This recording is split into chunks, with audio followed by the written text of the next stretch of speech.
Դուք լսում եք լրատվական ռադիոն։ Մեր երկրի առաջին եւ միակ մասնավոր հասարակական քաղաքական ռադիոկայանը։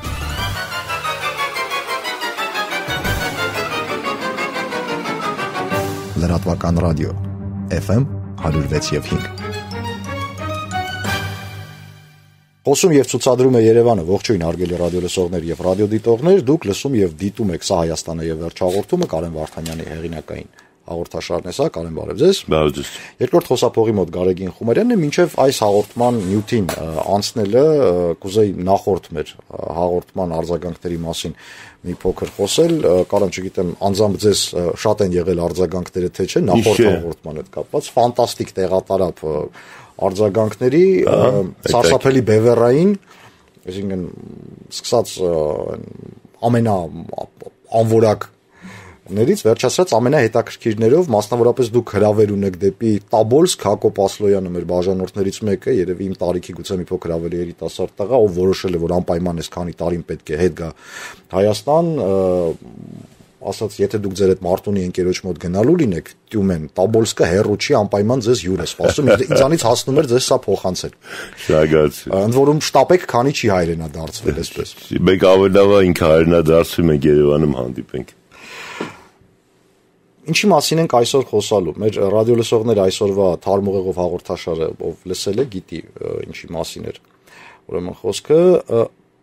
հետազոտություն է անցկացվել, համաձայն որի Արցախում ու Հայաստանում երիտասարդ մարդկանց մինչև 30 տարեկան ՀԽՍՀ-ում։ Հա, ՀԽՍՀ-ում եւ Լղիմում։ Եվ Լղիմում, հա։ Մարդկանց մեծամասնությունը երիտասարդների Արցախի վերջնական կարգավիճակը տեսնում են որպես առանձին պետություն։ Ես որ թվերը տեսա, այն որ ասում են շեշ-բեշ եղան աչքերը, իրոք այդպես էր, ես չէի պատկերացնում, որ դա հնարավոր է, որ ուղեղով, գլխով մարդը կարող է այդպիսի բան ասել, բայց քանի որ թիվը շատ մեծ է, սա արդեն անտեսելը անհնար է, ես երկար մտածում եմ, ընդհանրապես արժի այս թեմայով խոսել, թե չարժի, բայց քանի սկսել ենք, եկեք հասկանանք սա որտեղից է ու ինչ են նշանակում Արցախի վերջնական կարգավիճակը, առանձին պետություն կամ ինքնավարություն Հայաստանի կազմում։ Ինչի։ Ինքնավարություն Հայաստանի կազմում այդ շատ խնդալու է։ Հա, այդ շատ խնդալու է։ Հա։ Դե բանը իրականում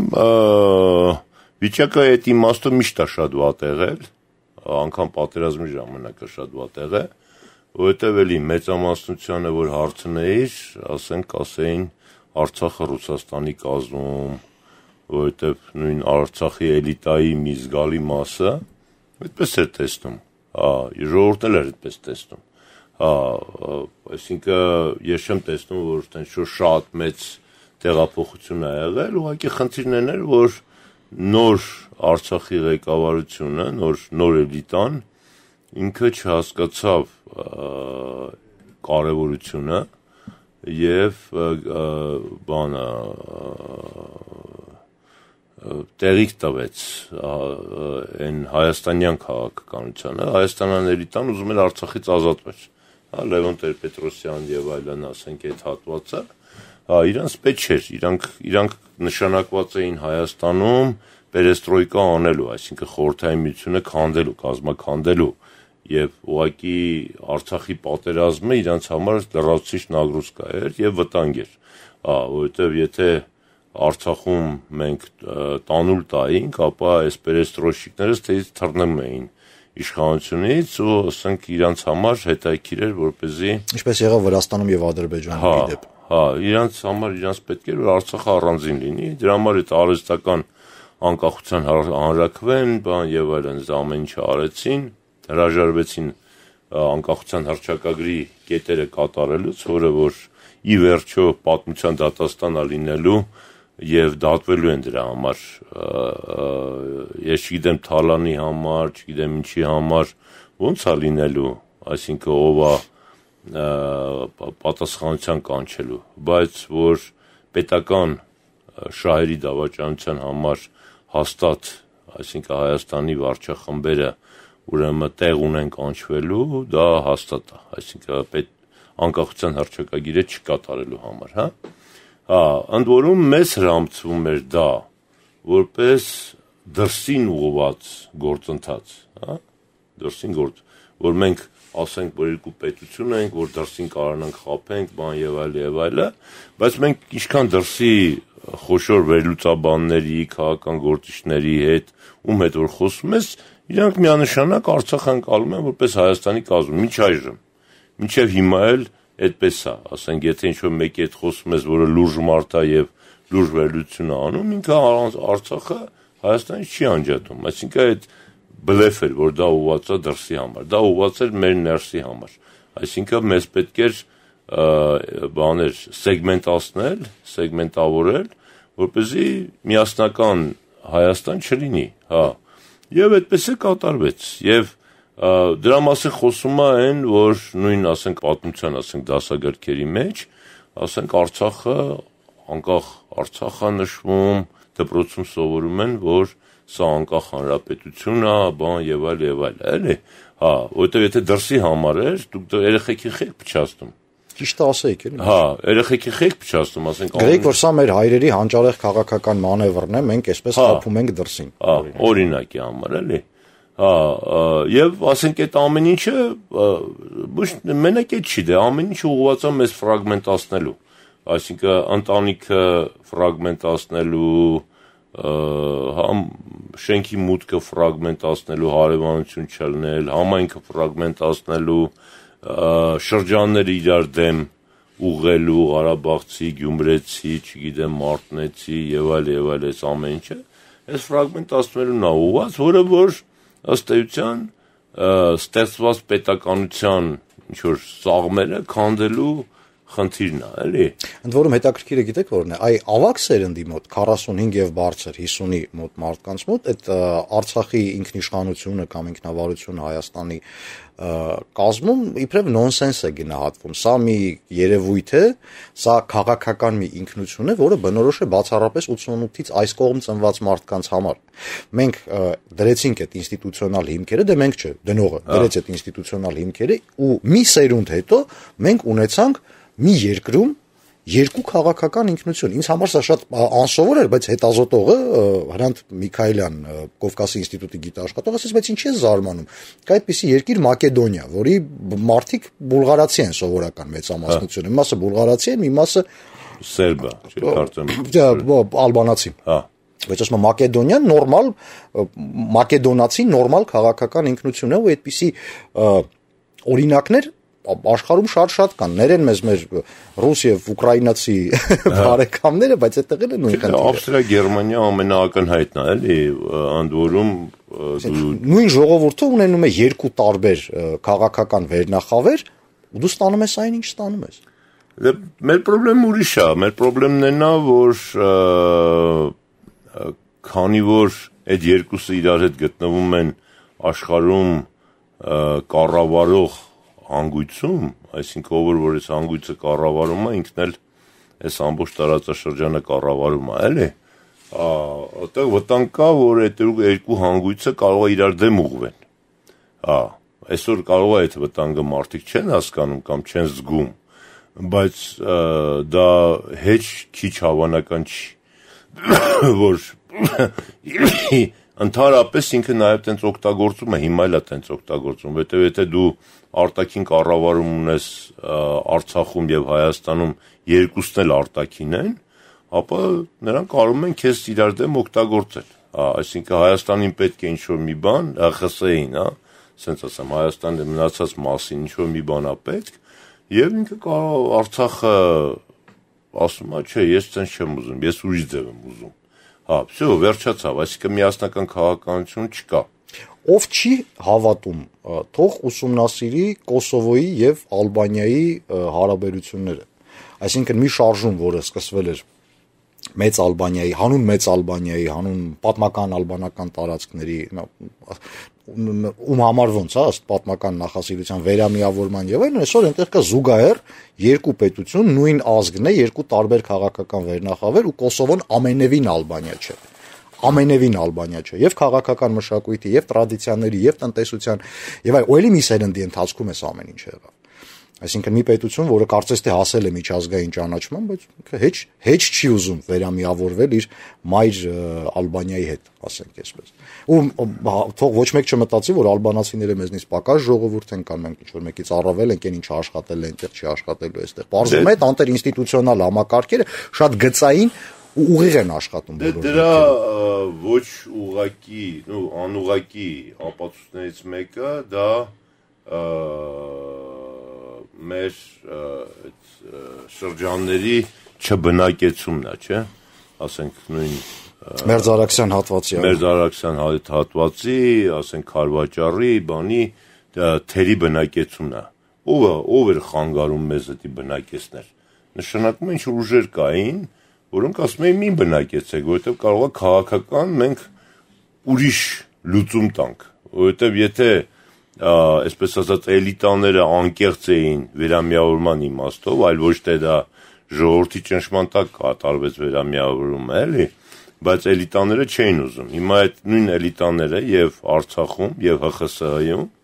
ակնհայտ էր, որ չէին ուզում, որովհետեւ այդ վերաբնակեցումը չկար, որովհետեւ եթե նրանք ուզենային իսկապես վերամիավորումը կազմակերպեին, դա առաջինը պիտի վերաբնակեցումից սկսեր, որովհետեւ դու քո արանքում թողում ես մի հատ վտանգավոր մի հսկայական տարածք ամենա 4000 քանի քառակուսի Քարվաճառի մասով, որտեղ 800 հոգի մարդ է ապրում, որտեղ ցանկացած դիվերսանտ կարա անցնի, ցանկացած բան կարա անցնի, առանց զինված ժողովրդի, մարդկանց բրախում ես, ասում ես մի հատ կով եմ տալիս, 2 տարի հետո էլ քո համար տուն կսարքեմ, ու այդ 800 հոգով ուզում ես պաշտպանվես, այսինքն այդ խնդիրը իրանց համար շատ կարևոր էր, որ իրանք էլ էլիտաները լողացող լինեն, բանն են, այսպես ազատ իրանց որոշումների մեջ, որ պետքա Ռուսաստան, պետքա Ադրբեջան, պետքա սենց էլի, այսինքն էլիտաները իրանց բանի մեջ, իրանց տերերով, այսինքն տերերը չէին որոշել, թե այս էլիտաները որտեղ պիտի գտնվեն, ու այդ նույն էլիտաներն էլ համաձայնվում էին դրա հետ, այսինքն դեմ չէին։ Քիչ էր մնում, չէ, ժամանակին Ռոբերտ Քոչարյանը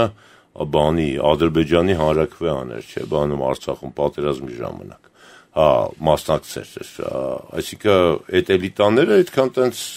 չի, որ պինդ հայկական էլիտաներ են, նրանք պարզ չի թե ում էլիտաներն են։ Ողջույն նոր միացածներին, դուք լսում եւ դիտում եք Սա Հայաստանի եւ վերջահաղորդումը, Կարեն Վարդանյանի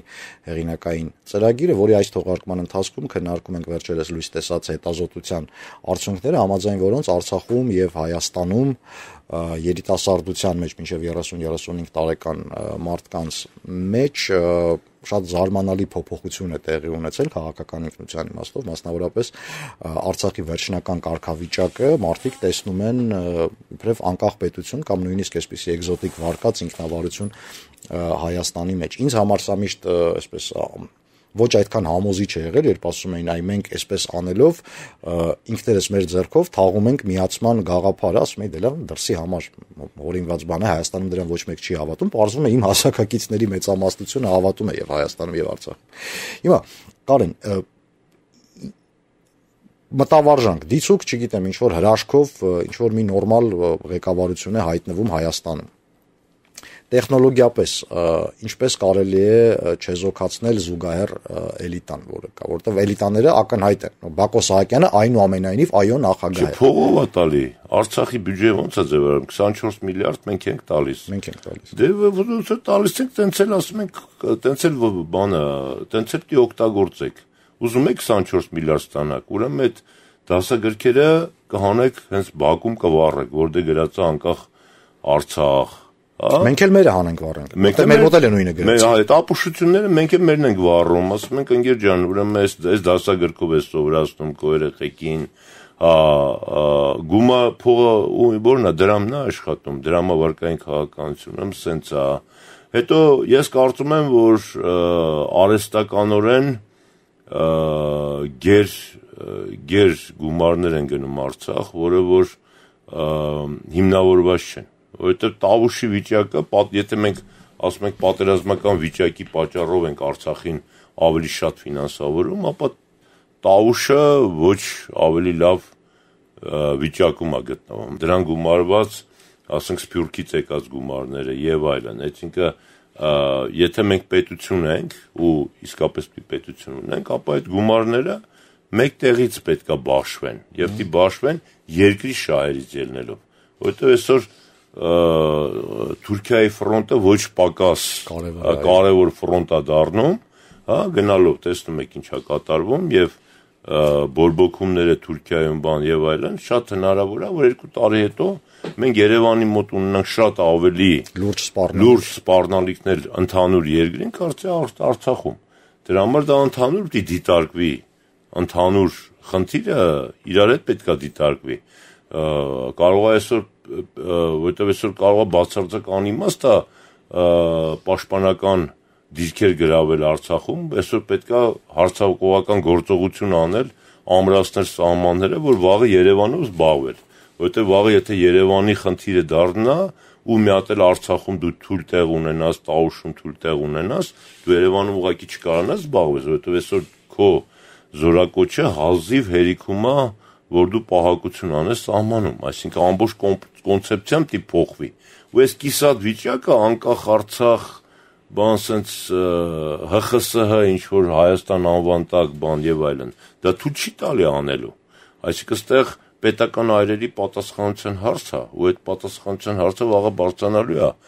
որ վաղը երբ որ լուրջ խնդիր եղավ ու մենք տեսանք ինչի պատճառով մենք հասանք այդ լուրջ խնդրի, այդ պատասխանությունը կարող է այսօր մարդիկ չեն մտածում այդ պատասխանը, բայց վաղը պատմական այդ հարցը բարձրանալու է, որ դուք բան չէիք արա թթվիկար չէիք հասկանում, որ հեսա սկսելու է այստեղ ու պետքա պետությունը ընդհանուր պաշտպանել, ոչ թե արհեստական սահմանագծեր սարքել, մի հատ էլ երեխեքին սովորացնել, մի հատ էլ մաքսատաներ դնել, հա, մի հատ էլ արանքը մաքսատուն դնես, որը բացի ինչով է զբաղվում մաքսատունը, օրինակ մեկը կարա բացադրի, եթե ընդամենը խորհրդանշում է, որ երկու պետություն է, ոչ ավելի։ Հա, չէ, բայց երևի ինչ որ նաև ինչ որ մաֆիոզ կլանների առևտրային բաներն է, հոսքերն է կառավարում։ Նո, եթե դուք փորձեք պոպոկ անել, այլ մի բաներով է զբաղվում, էլի, հա, գոնե էլի եթե զբաղվում եք, ձեր ներքին գործերով զբաղվեք, ոչ թե ասենք մաքսատուն դրեք, որ մարդկանց մոտ այդ հոգեբանորեն անընդհատ ջարդեք, որ դուք բան եք, բաժանված եք, էլի։ Մենք մի անգամ շատ վաղուց Կարեն մոտիվացիաների մասին ենք խոսում ու դուք նշեցիք պատկանելության մոտիվացիայի մասին, որը կարևորագույն մոտիվացիաներից մեկն է։ Հիմա ինչի է Հայաստանում այ 30-ի կողմերը մարդուն ավելի լավ, ավելի, չգիտեմ, ներքին կոմֆորտի իմաստով ավելի ձեռք տալիս պատկանել ՀԽՍՀ-ին, իսկ արցախցի հասակակցից ավելի լավ է պատկանել ԼՂԻՄ-ին, այսինքն դա ինչպես է ստացվել այդ։ Չէ, դա բան է։ Նորմալ մարդը պետք է դիսկոմֆորտ ապրի, չէ՞, այդ։ Դե ինչ որ մարդուն ներարկում ես, դա ստացվում է։ Ինչ որ ներարկում ես, դու ցույց տալի անդադ ասում ես, ոչ թե ասում ես խոսքի օրինակ Արցախի մարզպետ Բակո Սահակյան, այլ ասում ես Արցախի նախագահները անցան զորքերով։ Հայաստանը կարող ունենա մի նախագահ։ Հա, չի կարող լինի Տաուշի նախագահ, չի կարող լինի Սյունիքի նախագահ։ Մենք այդ ինչ արի գնացինք, ասենք 1500 տարի հետ մարզպետներով սկսեցինք երկիրը բաժանել, հա։ Հենց այդ էլ անում են։ Բաներով, հա, իշխանիկներով։ Հա։ Եթե իրան ասեին անդադ Արցախի մարզպետ, մարդը նորմալ կընկալեր, Արցախը մեր մարզն է, հա, երեխեն տենց կընկալեր, հա, ու դրանից պատերազմական վիճակը չէր փոխվի, որովհետև մեզ վախացնում էին, ասում էին, այն դու տենց բան ասեք, պատերազմ սկսի, տենց չի, պատերազմը ուրիշ պատճառներով է սկսվում։ Պատերազմը լրիվ ուրիշ պատճառներով է գնում, եւ պատերազմի, այսպես ասած, թելերը քաշողները բացարձակ թքած ունեն, թե դու ինչպես ես անվանում Բակո Սահակյանին։ Հա, Բակո Սահակյանին, էլի, սա վիրավորանք չի որպես Բակո Սահակյանին, հենց ինքը Բակո Սահակյանը պիտի պահանջի, որ ժողովուրդ, ես ինձ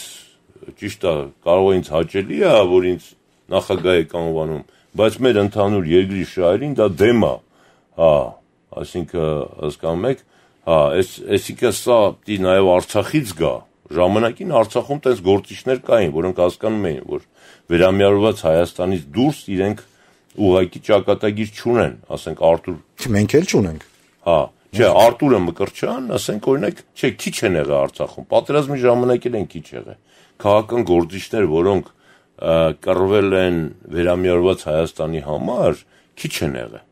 Հա, ես օրինակ որ ճանաչում եմ, երևի Արտուրն ա եղել, տենց որոնք որ բանը Արկադին ա եղել Կարապետյան հրամանատարը առաջին, տենց որ ճանաչում եմ, էլի, որ առաջի դեմքեր են եղել, որոնք վերամիավորված Հայաստանի համար են կռվել։ Գուցե Բաբայան Սամվելը, ասենք, որոշակի այդ տիրույթը ու վերջ։ Հա, այն ժամանակ էլ ասենք, անգամ պատերազմի ժամանակ մարդկանց խելքը չի ասել, որ սա վերամիավորված Հայաստանի համար կռիվ է, վերամիավորված Հայաստանի անկախության համար կռիվ է, ոչ թե Արցախի համար կռիվ է, էլի։ Այսինքն այդ գիտակցությունը ոչ Երևանում կար, ոչ էլ Արցախում կար։ Այս հաղորդումը թերևս ուղղված է Հայաստանի այն պաշտոնյաներին, կարծիք ձևավորներին, ու մոտ մի քիչ գոնե ուղեղ է մնացել ու մի քիչ սրտացավություն մեր երկրի նկատմամբ։ Մենք գիտենք, որ միջին օղակներում նորմալ մարդիկ քիչ չեն, այդպես ուղղակի այնպես է ստացվել պետական աշխատողներ են, Ժորժ ջան, դայգրալիս, ինչպես ասում են, այսինքն սերունդը պատտվել է, մենք սերունդը անցել է, մենք ունենք 50% մարդ, ովքեր այլ կերպ են տեսնում մեր պետականությունը, քան մենք տեսնում էինք ամենասկզբում։ Սա սարսափելի է ու գոնե կամած ինֆորմացիոն տիրույթում պետք է քաղաքականությունը փոխվի։ Ես հոգնել եմ երեխայիս ասել, որ չէ Ազիզ ջան, այս քարտեզը սխալ քարտեզ է, որովհետև մենք գնում ենք, չգիտեմ, տարբեր տեղեր, կախված է այս քարտեզը, ու բոլոր քարտեզները սխալ են։ Նույնիսկ այն մարդիկ, ովքեր այդքան շնորհք են ունեցել, որ Արցախը ազատագրված տարածքներով բանով ցույց են տալի, միևնույն է տանտեր սահմանը քաշում են մեջը։ Ճիշտ քարտեզը ցույց տալու համար ասել եմ արդեն երևի առիթ եղել է, երեխայի ստիպված եմ եղել պատմության թանգարան տանել, որպեսզի հայկական բարձրավանդակի մեծ քարտեզը տեսնի, այդպես տպվի մոտ։ Չի կարելի, սերունդը մեծացել է ու 50% մարդկանց մտածում է, որ Արցախի ապագան դա անկախ պետությունն է։ Մի փոքր ավել Արցախում, մի փոքր քիչ Հայաստանում, բայց մեկը սարսափելի է։ Ու այստեղ նաև մեծ նշանակություն չինովնիկական, այսինքն այդ փողի ֆակտորը, այսինքն նույն Արցախի, ասենք այսօրվա ղեկավարությանը, դա ֆինանսապես ձեռատալի։ Հա, դա հենց էս է, դրա համար է ինքը առանձին էլիտա, ոչ թե էս էլիտայի շարունակություն։ Կարա 18 հատ նախարար, չգիտեմ, քանի հատ նախարար ունեն, 10 հատ նախարար պայի, արտգործ նախարար պայի, չգիտեմ, հասկանում եք, ասենք բաներ, չինովնիկների, այսինքն մարդիկ, որոնք որ շնորհքով մարդիկ են, գիտակից մարդիկ են, կարող մարդիկ են, ինքը արհեստականորեն այդ մարդուն սարքում է չինովնիկ, ասում է դու նախարար ես, այս մարդը ասում է բա ինչ պի անեմ, այդ ցավը տանեմ, մատաղ, հա,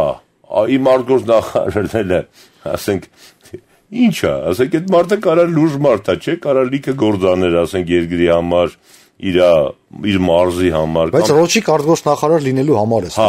չէ, կամ էլ ասենք թեկուզ ընդհանուր Հայաստանի արտգործ նախարար, եթե այդքան դիվանագետ է, լիներ Հայաստանի արտգործ նախարարության կազմում որպես տեղակալ, ենթադրենք, ասենք, Արցախի գծով, օրինակ, ինչ որ գծով, էլի ասենք, կարգավորման գծով, կոնֆլիկտի կարգավորման գծով տեղակալ լիներ։ Հա, շատ ավելի պատվարժան եւ այլ եւ այլ։ Այ կոնֆլիկտ ասեցիք Կարեն, ինձ թվում է ամենամեծ խնդիրը հենց այն է, որ մենք հետ ենք սովորել բառերն իրենց անունով անվանել։ Քանի մենք այս ամեն ինչ անվանում ենք Լեռնային Ղարաբաղի հակամարտություն, մենք sense ինչ-որ էշեշ վիճակների մեջ ենք անընդհատ ընկնել։ Ինչի՞ մենք հայոց ազգային ազատագրական պայքարը անվանում Լեռնային Ղարաբաղի հակամարտություն։ Ու հարցնել ես դու սխալ ձևակերպում, այն նույն հետազոտության մեջ հարց կար, իսկ ինչպես եք դուք տեսնում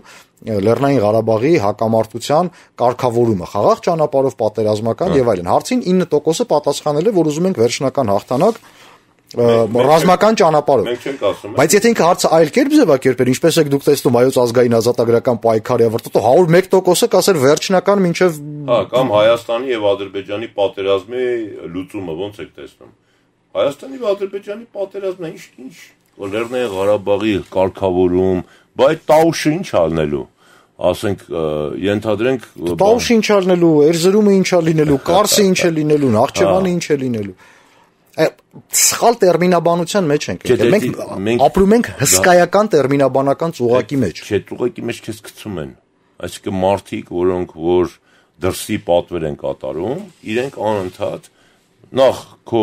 լրատվամիջոցները, որոնք մեծամասամբ դրսի վրա են աշխատում, պետական այրերը, որոնք մեծամասամբ դրսի վրա են աշխատում, դրսի ծրագրերով են աշխատում, հենց նույն Լեռնային Ղարաբաղի այն ամենասկզբից պատմությունը ցույց տվեց Պերեստրոշիկ, Լևոն Տեր-Պետրոսյան եւ այլ, այսինքն մարդ, որը բացարձակ ուրիշ խնդիրների վրա էր աշխատում այս տարածաշրջանում։ Ուղղակի իրան ասել են դուք կոչվեց Հայաստանի պրեզիդենտ։ Հետաքրքիր առնենք Մոնթե Մելքոնյանին կամ Լեոնիդ Ազգալցյանին, եթե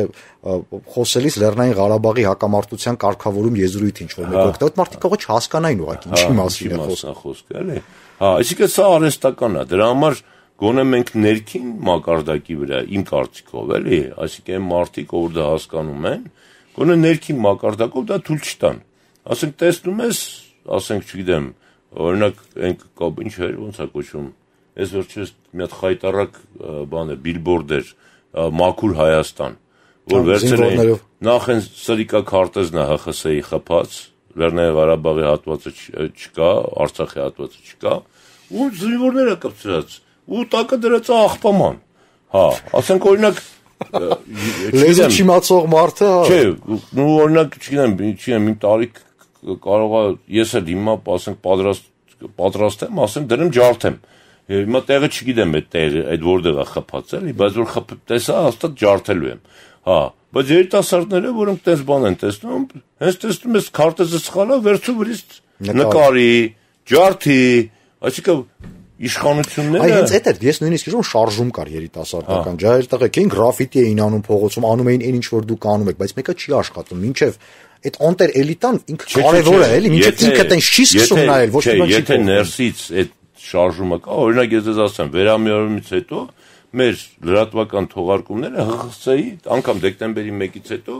ՀԽՍ-ի քարտեզն էին տպում։ Հետո շարժում սկսեց, սա սկսեցին հայոյել, այդ բանել եւ այլն,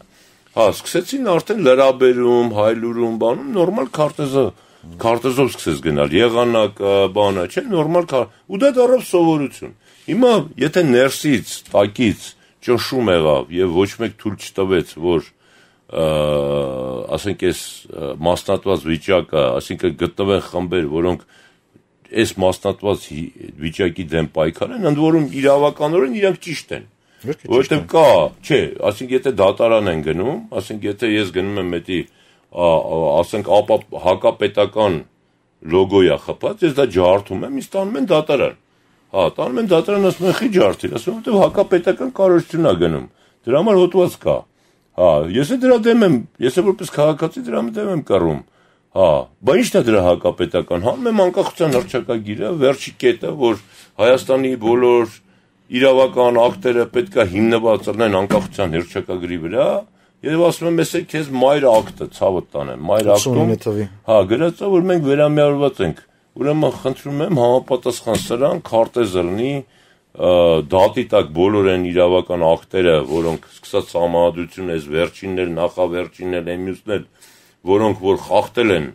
առաջի ակտը, որը որ մայր ակտը խախտված է։ Ու դատարանում ես ապացույց ունեմ, որ ես ճիշտ եմ, այսինքն ոչ թե ես խուլիգանություն եմ անում, այլ ես պաշտպանում եմ պետության շահերը։ Ուրիշ խնդիր է, որ կարող է ձեր ադմինիստրացիան չի պաշտպանում պետության շահերը, կարող է ձեր դպրոցի դիրեկտորը չի պաշտպանում, բայց դե ինձ ինչ կապ ունի, ես քաղաքացի եմ, ես իմ պետական ակտն է, ես իմ պետական ակտը պաշտպանում եմ։ Պատկերացրեք, ասենք, որ դրոշը, ասենք, այդ եռագույնը բերել է ռուսական եռագույնը դրել քաղաքում եւ ասում են, էսի ձեր եռագույնն է։ Բայց ես ունեմ չէ, որոշում, իմ եռագույնը ինչ ձևի է, ինչ գույներ է մեջը մտնում։ Գնում եմ, ենթադրենք այդ եռագույնը փոկում եմ, ասում եմ, ես եռագույնը դրեք, ինձ բռնում են, ասում են, ընկեր խուլիգանություն ես անում, ասում խուլիգանություն չի, ընկեր, պետական սիմվոլների պաշտպանությունն է, որպես քաղաքացի ես պաշտպանում եմ պետական սիմվոլները, որտեղ գնաց եմ միլիցիային ասել եմ, արա, այս մարդը խախտում արել, միլիցիան չի շարժվել, ես որպես քաղաքացի ստիպված ես եմ արել։ Լրատվական ռադիոյի եթերում իր աշխատանքն է շարունակում Սա Հայաստանը եւ վերջ հաղորդումը, տաղավարում հաղորդման հեղինակ Կարեն Վարդանյանն է եւ ես Գարեգին Խումարյանը։ Նախորդ երկու հատվածները արգելի ռադիոլսողներ նվիրված էին մի հետազոտության արված Հայաստանում եւ Արցախում, առայն թե ինչպես են մարդիկ տեսնում Արցախի ապագան։ Ու ի զարմանս ինձ պարզվեց, որ շուրջ կեսից ավելին երիտասարդ մարդկանց մինչև 35 տարեկան տեսնում են Արցախի հեռանկարը իբրև անկախ պետություն, մի բան, որը իրենց ավելի տարիքով համերկրացիների մոտ երևի ծիծաղ է առաջացնում, որովհետև ավելի բարձր տարիքային խմբերում պատասխանը միանգամայն այլ էր, միացում եւ այլն։ Ուզում ասեմ, երբ որ մենք սխալ քարտեզ ենք տեսնում, երբ որ մենք դասագրքերում այդ ակնհայտ կեղծիքն ենք տեսնում եւ այլն, մեզ թվում է դե լավ, բոլորը բանական նորմալ մարդիկ են։ Մենք սա դրսի համար ենք անում, դա այդպես չի, սերունդ է փոխվել ու այդ սերնդի մեջ արդեն կեսը տեսնում է դա այդպես, կամ բազմաթիվ օրինակներ, երբ միևնույն էթնիկ ինքնությամբ զանգվածները միանգամայն տարբեր քաղաքական ինքնություններ են կրում, Կոսովո, Ալբանիա, Բուլղարիա, Մակեդոնիա, Մեղա Աստծո, Ռուսաստան, Ուկրաինա, հա։ Հիմա շատ ավելի սա նաև երկրորդ սերիա ունի։ Հիմա եթե նկատել եք, այսպես արևմտյան Հայաստանի հետ կապված բազմաթիվ նախաձեռնություններ, ակսորիալ կառավարություններ, չգիտեմ, իրավահաջորդած միություններ ու բաներ կան, որոնք եւս մի առանձին քաղաքական ինքնություն են առաջարկում արդեն ավանդական սփյուռքի մեր հայրենակիցներին։ Ես քանի այս ամեն ինչը այս աստիճանի չի խորացել, քանի սերունդը չի պտտվել, ես ուզում եմ այ բոլոր այդ նախաձեռնություններում ներգրաված մարդկանց, արևմտյան Հայաստանի զանազան վարչապետերին, նախագահներին ու պետական պաշտոնյաներին, ասենք այսպես ակսորիալ, ուղղակի եւս մեկ անգամ հիշեցնել այս օրինակը։ Մենք այդպես արեցինք 30 տարի Արցախի դեպքում, այսօր ունենք նոր քաղաքական ինքնության նախադրյալներ։ Դրա համար մենք պետք է այդ մարդկանց բոլորին վերաբերվենք որպես ջեպկիրների, գրպանահատների, այսինքն այդ մարդիկ, այդ բանի արևմտյան Հայաստանի կառավարություն բան, ակնհայտ է չէ այդ մարդիկ գրպանահատ են։ Հա, քաղաքական գրպանահատ են էդի մեկ, բայց որ դեմքերին նայում ես, էլի տեսնում ես որ գրպանահատ են։ Որ խոսքերին լսում ես, էլի տեսնում ես որ գրպանահատ են, այսինքն դրանք Հայաստանի հետ որևէ կապ չունեն։ Հա, հիմա պարզա որ Հայաստանը պիտի կառավարվի, այս ռեգիոնը պիտի կառավարվի, բնական է խոշոր մեծերը ստեղծում են պրովոկացիոն կառույցներ։ Հա, ստեղծում են անկախ Արցախ, անկախ ՀԽՍՀ, արևմտյան ինչ-որ Հայաստան, ֆլան, տենց բաներ, այսինքն ստրուկտուրաներ են ստեղծում, վաղը մեզ խաղացնեն, բայց այդ մեզ խաղացնելը լինելու է արունով, չի լինելու է տելևիզորով, այս հիմա է հեռուստացույցով այդ խաղացնելը, վաղը դա լինելու է ռեալ արուն է թափվելու, հա, ու իրար դեմ են ուղղվելու, տարբեր բաներ են ասելու, ոնց որ 18 թվականի ոնց էր, ասենք, Հայաստանը ուրիշ կյանքով էր ապրում, Թիֆլիսում նստած կառավարությունը ուրիշ կյանքով էր ապրում, Ղարաբաղում իշխանիկները ուրիշ կյանքով էին ապրում եւ այլն։ Եվ դա բերում եւ դրա արդյունքը ի՞նչն էր։ Դա արուն էր, լրացիչ արուն էր, որը չէր ծառայում երկրին։ Հա, սրա մասին է խոսքը, որ հիմա նախապատրաստվում է ըստ էության, մենք հասկանում ենք, որ ռեգիոնը գնալով միլիտարիզացվում է, ռեգիոնը գնալով գնում է դեպի պատերազմ եւ ցանկացած միավորմանը հակասող բաները բերելու են լրացիչ արմա։ Ում Տրամպը ապուշ չի, հա, ինքը Տրամպը հասկացավ, որ անգամ Միացյալ Նահանգները այնքան է ցրվել, որ Միացյալ Նահանգ չի մնացել, ու ինքը իր հիմնական եւ նախընտրական փուլը եւ հիմիկվա քաղաքականությունը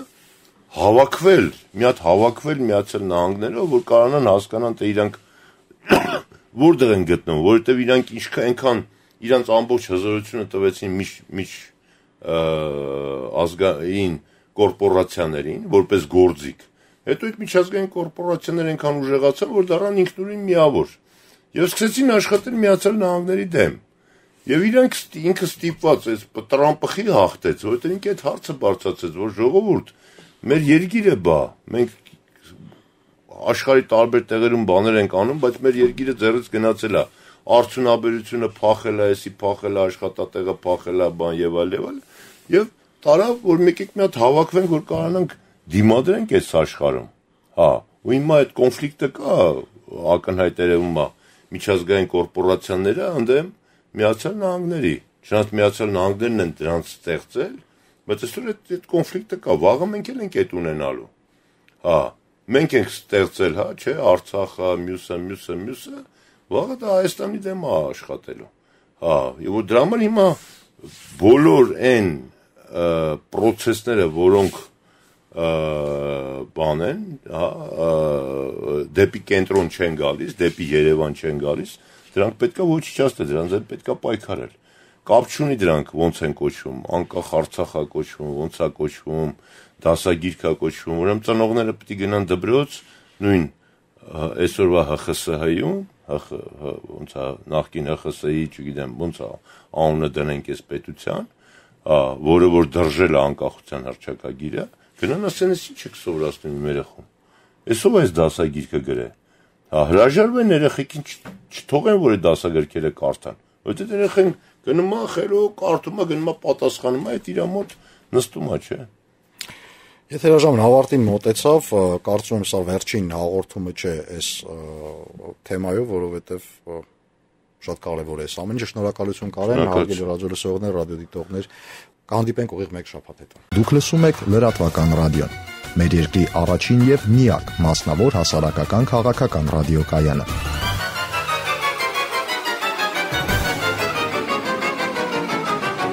Լրատվական ռադիո FM 106.5